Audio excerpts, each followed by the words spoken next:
हमारे सभी पाठकों को प्यार भरा नमस्कार। तो हमारी आज की कहानी है ससुर और बहू के बदलते संबंध। इतना दोपहर के खाने के बाद हॉल में खिड़की के पास चेयर पर बैठी अपने मनपसंद मैगजीन के पन्ने पलट रही थी। तभी उसके ससुर कृपा राम जी फोन पर बात करते हुए हॉल में आ गए और फोन पर बहू को सुनाते हुए बोले, अब क्या बताऊं जी, बुढ़ापे में बस दुर्गति हुई पड़ी है। बहू तो दिन भर आराम फरमाती रहती है, मैं भूख से तड़पता रहता हूँ और वो आराम से मैगजीन पढ़ते रहती है। मुझे तो कोई खाना खाने के लिए पूछता तक नहीं। ये कहकर कृपाराम जी बहू की झूठी शिकायत करते हुए एकता की ओर देखकर कुटिलता से मुस्कुराए तो एकता के तन बदन में क्रोध की अग्नि भड़क उठी। उसने मैगजीन को जोर से पटक दिया। उसके माथे की नसें फूल गई थी। वो गुस्से से पुकारते हुए बोली, ससुर जी कितना झूठ बोलते हैं आप। कृपाराम जी ने फोन काट दिया और गुस्से से बोले, बदतमीज औरत, तुम्हें दिखाई नहीं दे रहा था मैं फोन पर बात कर रहा था। तुम थोड़ी देर के लिए अपनी कैंची सी तेज जुबान पर लगाम नहीं लगा सकती क्या।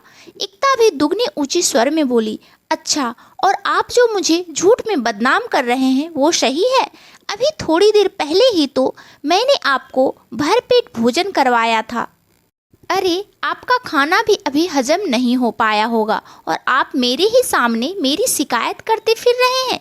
कृपाराम जी ने मुंह बनाते हुए कहा, वो भी कोई खाना था क्या। कितना बेहियात खाना बनाती हो तुम। एकता गुस्से से पागल हो गई और चिल्लाकर बोली, तो मत खाया करिए वो खाना, ठूस ठूस कर खा भी लेते हैं और मेरी बुराइयां भी करते रहते हैं। एकता मन ही मन ससुर जी को कोसते हुए अपने कमरे में चली गई।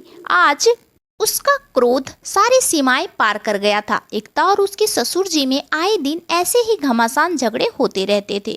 दोनों ही झगड़ने से पीछे नहीं हटते थे और दोनों एक दूसरे से कम नहीं थे। दोनों में टक्कर जोरदार होती थी और फिर घर का माहौल बिगड़ जाता था।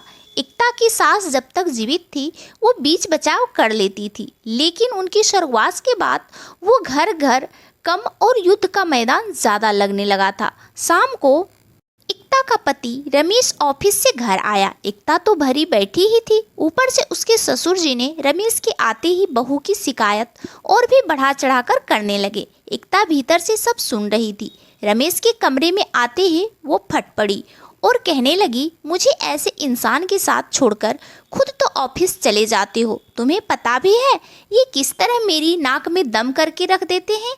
हर जगह मेरी झूठी शिकायत करते हैं, मुझसे झगड़ने का एक मौका भी नहीं छोड़ते हैं। आखिर मुझे इनसे छुटकारा कब मिलेगा, कहकर वो फूट फूट कर रोने लगी। रमेश भी झुल्ला उठा। एक दिन भर ऑफिस का काम और ऊपर से घर में भी शांति नहीं मिलती थी। उसने झुल्लाते हुए कहा, मैं भी तंग आ गया हूँ तुम लोगों के इस रोज रोज की किटकिट से। तुम्हें पिताजी से छुटकारा चाहिए ना, मैं दिलाता हूँ तुम्हें पिताजी से हमेशा के लिए छुटकारा। अगले दिन रमेश शाम को ड्यूटी से आते हुए सफ़ेद पाउडर का एक बड़ा सा डब्बा ले आया और एकता को देते हुए कहा, मैंने बहुत सोचा, तुम्हारे और पिताजी के बीच के झगड़े का सबसे बड़ा कारण उनका स्वभाव है जो मैं कभी बदल नहीं पाया और शायद कभी भी नहीं बदल पाऊंगा। पिताजी ने अपनी ज़िंदगी जी ली है, उन्हें हम लोगों के साथ जितना समय बिताना था सो बिता लिए और मुझे भी जितना प्यार मिलना था सो मिल गया। अब शायद पिताजी को मेरी माँ के पास चले जाना चाहिए। शायद उनकी कमी की वजह से वे अपने मन को खुश नहीं रख पा रहे हैं और अपने गुस्से और दुख को सहन नहीं कर पा रहे हैं। अब मैं अपने पिताजी से पहले की तरह प्यार भी नहीं कर पा रहा हूँ। अब वो बूढ़े हो चले हैं, अब उनके स्वभाव को बदलना संभव नहीं है और जो जो वो और बूढ़े होंगे उनकी ज़िंदगी और भी बदतर होती जाएगी और साथ ही साथ वो हमारी ज़िंदगी को भी नर्क बना देंगे। इसलिए हमारी भलाई इसी में है कि हमें उन्हें बड़े आराम से उस लोक को रास्ता दिखा दें, लेकिन कानून और दुनिया वालों की नज़र में किसी को स्वाभाविक मृत्यु से पहले मौत के मुंह में पहुंचाना हत्या कहलाता है, जो जुर्म है और इसकी सज़ा भी मिलती है। और इस वक्त पिताजी का स्वास्थ्य बिल्कुल सही है। अगर उन्हें अचानक कुछ हो गया तो आसपास के लोग को हम पर शक हो जाएगा। इसलिए मैं ये सफ़ेद पाउडर लेकर आया हूँ। तुम्हें पिताजी से छुटकारा चाहिए ना, मुझे भी चाहिए। ऐसा करने में ये पाउडर हमारी बहुत मदद करेगा। एकता पूछी, लेकिन इसे इस्तेमाल कैसे करना है? रमेश ने कहा, मैं बताता हूँ। इसे दिन में 2 बार, सुबह और शाम को, कभी भी इस डिब्बे में से सिर्फ 1 चम्मच ये सफ़ेद पाउडर इनके खाने में या फिर पानी में या फिर चाय में मिलाकर पिताजी को दे देना। ये धीरे धीरे उन्हें कमज़ोर बना देगा। महीने 2 महीने के अंदर पिताजी धीरे धीरे मौत के मुँह में चले जाएंगे। इस बीच तुम पिताजी के साथ अच्छे व्यवहार का नाटक करती रहना, ताकि लोगों को ये लगे कि तुम्हारे और पिताजी के बीच संबंध अच्छे हो गए, और ऐसे में लोगों को हम पर शक भी नहीं होगा। इस तरह हम लोग को पिताजी और उनके रोज रोज की किटकिट से छुटकारा मिल जाएगा। एकता के मन में कृपाराम जी के दुर्व्यवहार ने इस तरह घर कर लिया था और उनके प्रति नफरत इतनी बढ़ गई थी कि उन्हें अपनी ज़िंदगी से दूर करने के लिए उस सफ़ेद पाउडर के डिब्बे को रमेश के हाथों से लेने में एक पल के लिए भी उनका हाथ नहीं कांपा, और उसने उस डिब्बे को रसोई में एक गुप्त जगह पर छिपाकर रख दिया। रमेश के कहे अनुसार एकता रोज बिना चूके अपने ससुर कृपाराम जी के खाने में 1 चम्मच पाउडर मिलाती रही और हमेशा उनके साथ अच्छे से पेश आती। वह मन ही मन उस दिन का बेसब्री से इंतजार करने लगी जब उसके ससुर उसकी जिंदगी से हमेशा हमेशा के लिए चले जाएंगे। उस दिन की खुशी में एकता पहले से अधिक खुश रहने लगी थी। अब तनाव मुक्त रहने से एकता का स्वास्थ्य भी सुधरने लगा। एकता कृपाराम जी के हर उस व्यवहार को नज़रअंदाज करती रही जिस पर हर आए दिन उनके बीच झगड़े होते रहते थे। एकता कृपाराम जी की हर बातें कांटे की तरह चुभ रही थी। चूँकि रमेश ने उसे पहले ही हिदायत दे रखा था, इसलिए वह कृपाराम जी के हर कटु वचनों को सहती रही और बदले में पहले की तरह झगड़े नहीं करती और मन को महसूसते हुए और अभिनय करते हुए उनके हर बात का जवाब बड़े ही प्यार से देती रही। यह देख कृपाराम जी को बहुत आश्चर्य हो रहा था। वह सोचने लगे, यह आजकल बहू को क्या हो गया है? मैं तो पहले से भी ज़्यादा गाली गलौज कर रहा हूँ, फिर भी वह मुझसे झगड़ा क्यों नहीं कर रही है? आज मैं फिर से इसे एक बार और परेशान करता हूँ। वो कहने लगे, बहू आज लगता है तुमने चाय मन से नहीं बनाया है। एकता बोली, क्या हुआ बाबूजी? कृपाराम जी ने कहा, चाय बहुत फीकी लग रही है। क्या मेरे लिए चाय बनाते समय दूध कम पानी ज़्यादा डाल देती हो? एकता ने बहुत ही शालीनता से जवाब दिया, वो बाबूजी आज गलती से दूध नीचे गिर गया, इसलिए चाय के लिए दूध कम पड़ गया, मुझे माफ़ कर दीजिए।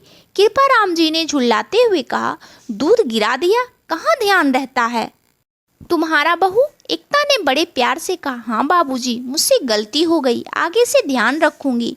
अब एकता हर रोज कृपाराम जी से पूछ पूछ कर उनके पसंद का खाना बनाने लगी।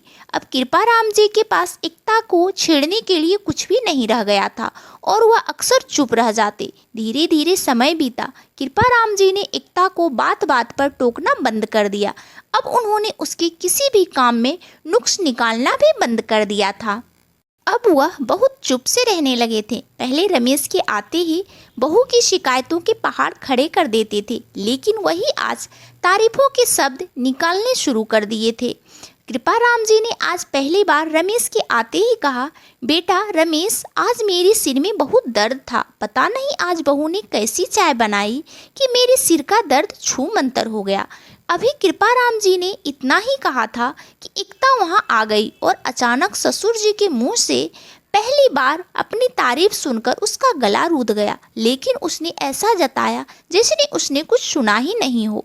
कृपाराम जी भी एकता को अचानक वहां पाकर चुप रह गए और रमेश भी अपनी प्रतिक्रिया नहीं दे पाया। समय ने ऐसी करवट ली कि अब कुछ एकदम से बदल गया। अब ना ही एकता अपने ससुर जी के किसी भी बात का उल्टा जवाब देती और ना ही कृपाराम जी अपनी बहू के काम में कोई कमी निकालते।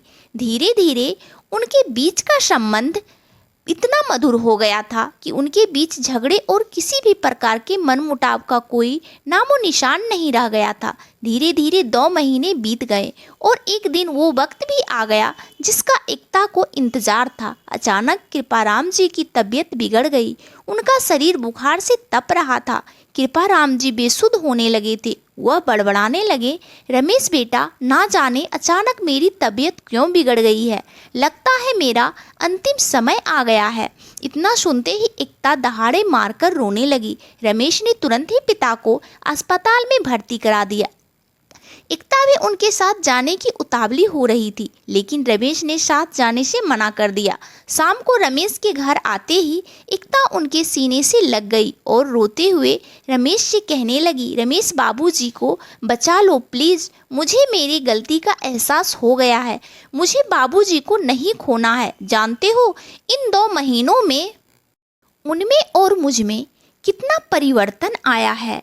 आज मुझे एहसास हुआ कि मैं कितनी बड़ी गलती कर रही थी। हमारे घर के बड़े हमसे अगर किसी बात की उम्मीद करते हैं तो ये उनका हक होता है। हमसे पहले वे ज़िंदगी के कितने उतार चढ़ाव देख चुके होते हैं, जिससे वे थक चुके होते हैं और वे आगे की ज़िंदगी में सिर्फ सुख ही तलाशते हैं। उन्हें अपने जीवन में अब एक भी दुख तकलीफ सहने की क्षमता नहीं रह जाती है। उनसे छोटे होकर जब हमें दुख तकलीफ बर्दाश्त नहीं होता है, भला उनसे कैसे होगा। जानते हो, इन 2 महीनों के अंतराल में मेरे अच्छे व्यवहार के अभिनय के कारण उनमें कितना बदलाव आया, मैं बता नहीं सकती। वह अब मुझे अपनी बेटी की तरह मानने लगे हैं। उनके प्यार को देखने के बाद मुझे भी अब उनमें अपना पिता दिखने लगे हैं। आज मेरी वजह से ही उनकी ये हालत हुई है। तुम्हें पता है, मैंने पिछले 10 दिनों से उन्हें वो पाउडर देना बंद कर दिया था, लेकिन शायद पिछले 2 महीने तक लगातार पाउडर के दिए जाने के कारण उनकी तबीयत खराब हुई है। प्लीज़ रमेश, उन्हें किसी तरह बचा लो। डॉक्टर को सारी बात बता दो। मुझे विश्वास है कि डॉक्टर उन्हें बचा लेंगे, और साथ ही तुम पुलिस को भी बता दो। मुझे मेरे इस जुर्म की सज़ा मिलनी चाहिए। जैसे भी हो, जो भी करना पड़े, बस बाबूजी को बचा लो। मैं तुम्हारे पाँव पड़ती हूँ। इस तरह रोते हुए एकता रमेश के पैरों में गिर जाती है।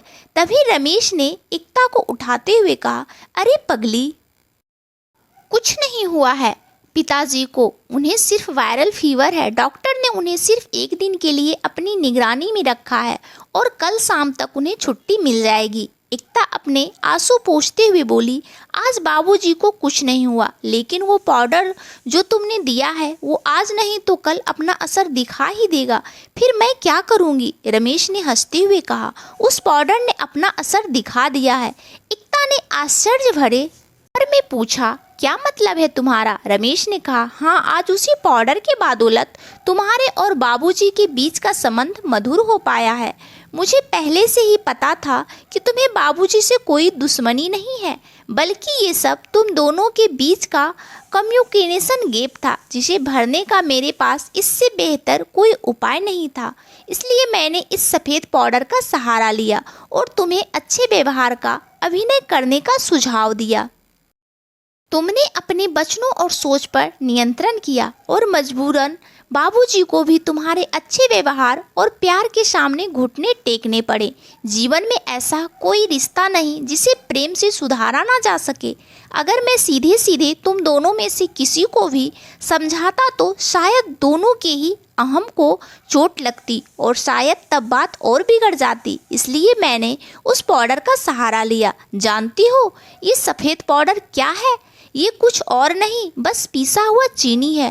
तुम किचन की सारी सामग्रियों से परिचित होने के बावजूद इसे पहचान नहीं पाई, क्योंकि तुम्हारे मन में बाबूजी के प्रति जो नफरत थी उसने तुम्हें इसे पहचानने का कोई मौका नहीं दिया। एकता के मन से अपने ससुर के प्रति नफरत बिल्कुल धुल चुकी थी। उसने रमेश के गले लगकर माफ़ी मांगते हुए कहा, रमेश, तुमने मुझे बहुत बड़ा जुर्म करने से बचा लिया। देखो, मैंने बाबूजी के लिए रात का खाना बना लिया है। आज इस रात के अंत के साथ हमारे बीच के मनमुटाव का भी अंत हो जाएगा। एकता के मन में अपने पिता के प्रति लौट आए सम्मान को देख रमेश ने उसे गले से लगा लिया और दोनों एक साथ कृपाराम जी के लिए खाना लेकर निकल पड़े। तो दोस्तों, आपको ये कहानी कैसी लगी कमेंट करके ज़रूर बताएं। कहानी अच्छी लगे तो लाइक और सब्सक्राइब करना बिल्कुल भी ना भूलें। और आप सब अपने जीवन में खुश रहें, मस्त रहें, यही भगवान से प्रार्थना है। आप सबका दिन शुभ हो, मंगलमय हो। धन्यवाद दोस्तों।